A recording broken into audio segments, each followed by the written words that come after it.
Road, clear communication with your spotter. It's tough enough. Don't make it any tougher by making mistakes.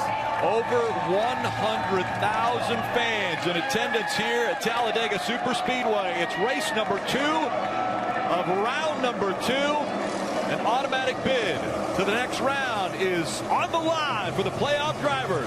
And we're underway from Talladega.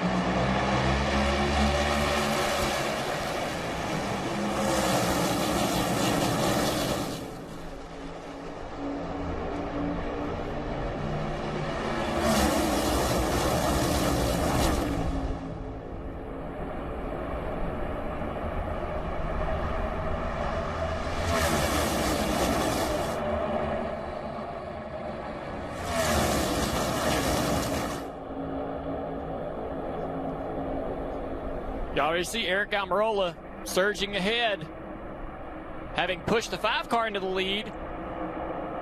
But now he takes the lead as well from that outside line. He goes down to the bottom of the racetrack. Watch that outside line. That's how I got the lead. So I'm going to be watching that outside line to continue to move forward. Here they come. That patriotic paint scheme of the 1 of Ross Chastain pushed the 10 up front. But now Ross Chastain on the outside fighting for the lead. Early in this race, Eric Almirola decided not to go up there and block that run. As this race progresses, he would have made a much more aggressive move to prevent that run coming from the outside lane. And his patience right now is getting some help from that bottom line. Now he moves up into the high groove on the back straightaway. Pretty smart move there, but he can't really block that all day long. Here they come to the outside, side by side for the lead. Chastain with a little gap back to him, so his help's not there. That's going to be good for the bottom groove. Remember, this is the first time these cars have been on the racetrack in traffic. Yesterday, they ran just qualifying laps, no practice whatsoever. Good job by Eric, kind of controlling this lead. Move back and forth in front of each line. Whichever one's moving forward, get that information from your spotter, pick it up in the mirror, and get in front of that line. Get the energy from that line to push you forward, help you maintain the speed in your car so you can lead this race. Junior, you mentioned spotters. They're above us, our broadcast position. And when they see these cars go down the backstretch and even into turn 3, they're 3/4 of a mile away from them, trying to tell these drivers what to do and how much gap they have in between each other. Big push here. Chastain into the lead. He's going to stay in this outside line with the help that got him there. Eric Jones, here comes the 10 back to the inside. Almirola with little help from the 5 car. A lot of cars pushing pretty aggressively down that backstretch.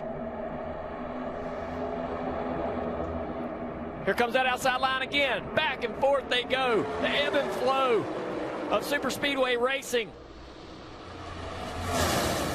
That time Ross Chastain was in front at the line.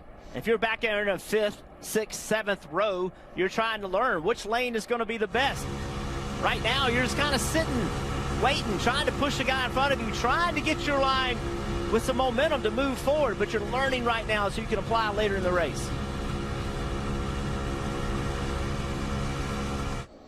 I like Chastain's commitment to that top line. I think he's staying committed there because he also has his teammate Suarez back there in the 3rd position of the 2nd outside row in the purple 99 car. Going to stay committed to the Chevrolets he has lined up with him in this outside line. The 9 car back there as well. 4 Chevrolets in the outside line working together. Yeah, somebody popped the 3 wide on the outside, back at the back of this pack.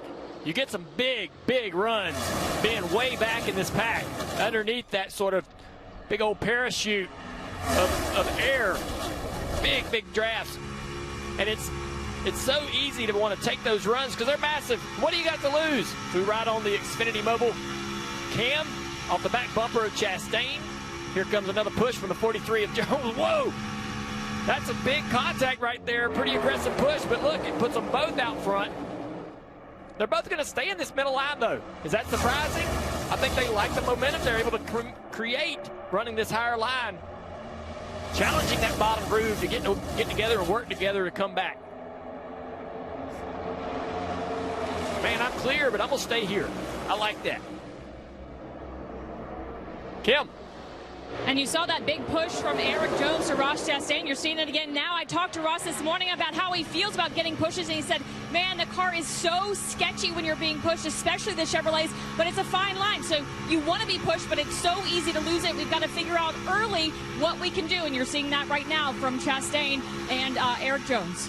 While the Toyotas and the Fords have a big back bumpers, probably about a foot tall, a lot of room, a lot of mass and surface to push. The Chevrolet has a very tiny lip around the bottom of the rear bumper. It's about 1 inch tall. That is the only surface that they will make contact with when pushing a Chevrolet. That car is entirely uncomfortable when being shoved by another car. They've made some gains since February in Daytona, but it's still not perfect.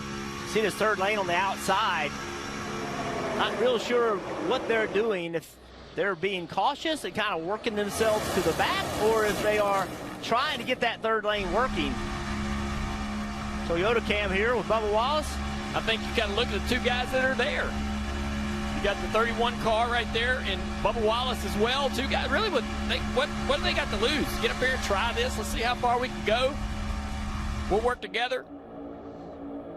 Going to have somebody join them as well. Hemrick's going to jump up there. Let's see what we can do up here, guys. I think that's the mentality of that third groove. Better than sitting in line, half throttle, waiting on these guys in front of you to do something. You're not going to go anywhere doing that. And everybody in that outside line, their spotter right now is talking to them. There's a third lane forming. We will keep you informed. If they start making some momentum, you may need to jump in front of them to be the first car leading that outside line. Outside line trying to move. You're watching the NASCAR Cup Series playoffs from Talladega. It's YellaWood 500.